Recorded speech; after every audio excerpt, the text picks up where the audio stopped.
Direktur Gizi dan Kesehatan Ibu dan Anak Kementerian Kesehatan Lovely Daisy mengatakan bahwa anak Indonesia masih menghadapi berbagai masalah gizi. Berdasarkan survei Kesehatan Indonesia tahun 2023, prevalensi stunting masih tinggi, yakni mencapai 21,5 dan hanya turun 0,1 dibandingkan tahun sebelumnya.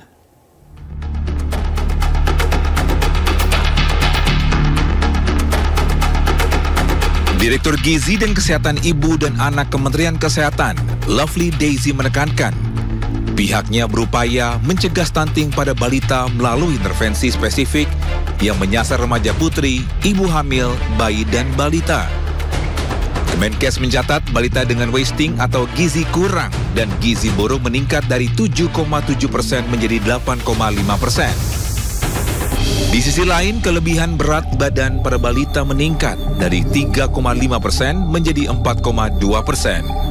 Sementara masalah gizi pada anak usia 16 hingga 18 tahun atau remaja, berdasarkan indeks massa tubuh menurut umur, angka overweight sebanyak 8,8%, thinness 6,6%, dan normal 79,8%.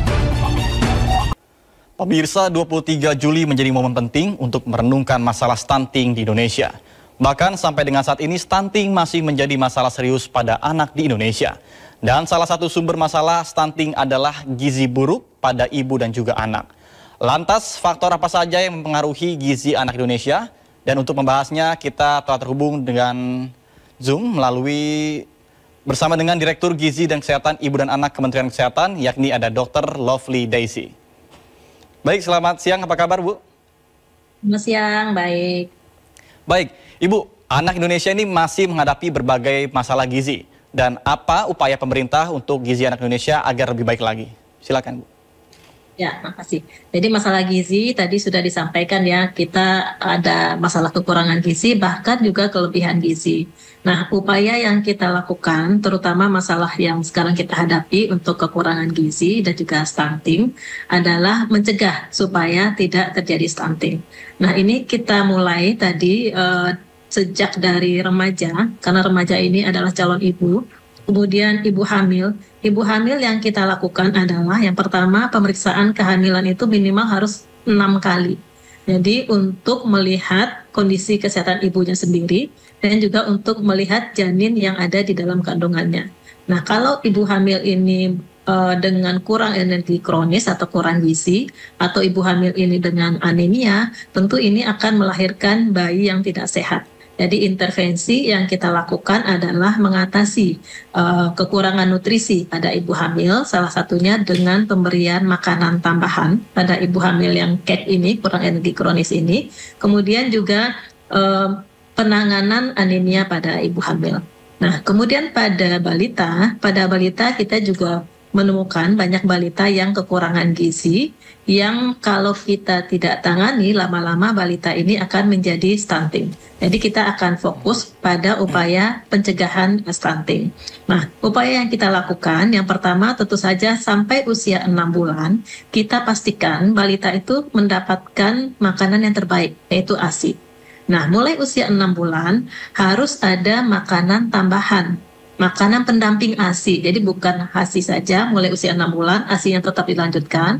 Ada makanan pendamping ASI yang harus dibelikan sejak mulai usia 6 bulan. Nah, kondisi saat ini, makanan pendamping ASI yang diberikan oleh banyak ibu ataupun pengasuh itu ternyata tidak mencukupi nutrisinya agar anak-anak ini tumbuh dengan optimal. Jadi yang kita harus lakukan adalah memberikan edukasi kepada masyarakat supaya makanan pendamping ASI ini mencukupi nutrisinya, termasuk yang banyak kurang adalah protein dari sumber pangan hewani. Jadi sumber pangan hewani ini proteinnya mengandung asam amino esensial yang diperlukan untuk pertumbuhan anak.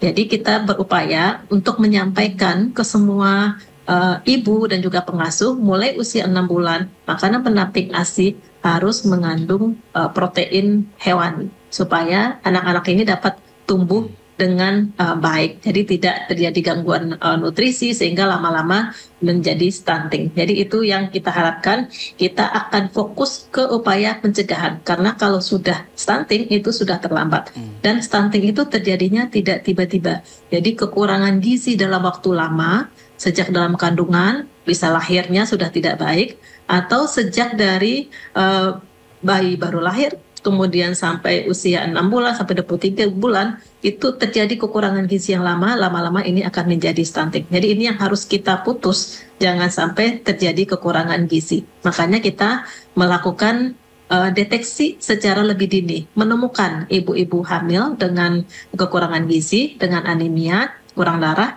kemudian menemukan sedini mungkin balita dengan masalah gizi yang belum stunting. Jadi masalah gizi itu misalnya dengan penimbangan berat badannya tidak naik jika dibandingkan dengan bulan sebelumnya, atau dengan berat badannya jika ditimbang ternyata kurang dari berat badan yang seharusnya pada usia tersebut, atau kita temukan dengan gizi kurang. Nah, ini harus segera kita lakukan penanganan, jangan sampai menunggu stunting. Jadi kalau kita bisa menemukan ini ibu-ibu bermasalah gizi ini dan juga balita yang bermasalah gizi ini, kita tangani, kita bisa mencegah lebih banyak lagi anak-anak kita dari terkena stunting. Mungkin demikian yang akan kita lakukan. Yang Ibu, mungkin ini kan sudah bisa kita lakukan dan kita teruskan.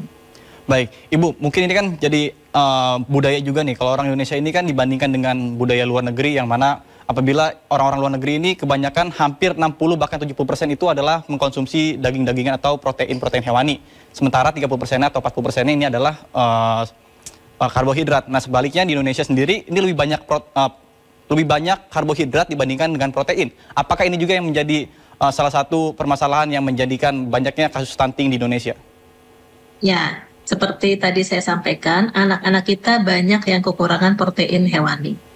Sedangkan protein hewani ini penting untuk pertumbuhan. Jadi memang ini masalah kita. Kalau kita lihat bagaimana orang tua ataupun pengasuh menyiapkan makanan untuk anaknya, protein ini itu sangat sedikit. Bahkan tidak mengandung protein hewani sama sekali. Nah, ini yang harusnya kita rubah sehingga masyarakat itu paham bahwa anak-anak itu sebenarnya butuh protein hewani.